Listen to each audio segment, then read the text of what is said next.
come to the microphone. I'm just going to listen to briefly what he's got to ERG say. report, a very expert report, makes plain, first off, however, is the context of this. How big this is.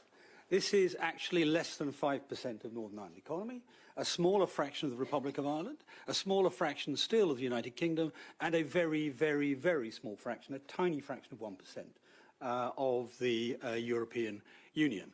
And run properly, as described in this paper, it is simply no threat whatsoever to the integrity of the single market, and something else which we take seriously. The second thing the paper does, and you've heard it 2 or 3 times already today, is it reminds you that there's a border there already. This is not a non-border, it is an invisible border. And therefore there are mechanisms that deal with that border. You've heard VAT, excise, judicial, currency. It's a very serious border, and the mechanisms for all of those issues exist already. There are 3 reasons for borders.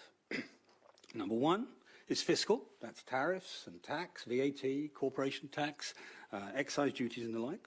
1 is regulatory, and 1 is origin, rules of origin, controlling rules of origin. The paper deals with all of those things very well. On the fiscal front, the European Union has offered a zero tariff, no quota arrangement. So there's no question of any additional financial transaction having to take place at the border than takes place now. That's why the mechanisms will work that work now afterwards. On the rules of origin front, people talk about hundreds of crossing points, but there are only half a dozen or so ways into Northern Ireland. There are 5 commercial ports and a couple of airports. Now, the idea that you cannot control the rules of origin, the origin of goods from outside the European Union coming in nominally through Belfast, say, and into the south, and therefore the European Union, is controllable, as the paper makes clear.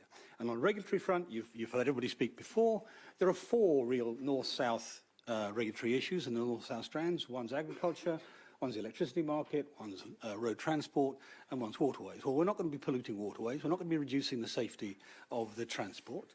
On the single electricity market, there are already special arrangements, carve-outs of the carbon tax arrangements.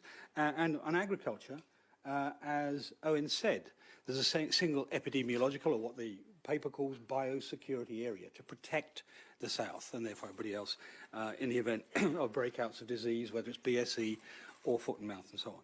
So the paper is a fabulously practical, sensible approach to this. And the only way we are going to resolve this issue and thereby unlock the negotiation, because that's what this is about.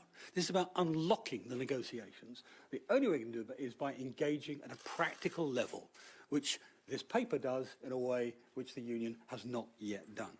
So I commend it to you for its common sense, its practicality, its effectiveness in dealing with all of the serious issues, whilst at the same time delivering on the promise to the British people to leave the single market, leave the customs union, and therefore leave the European Union. Thank you very much.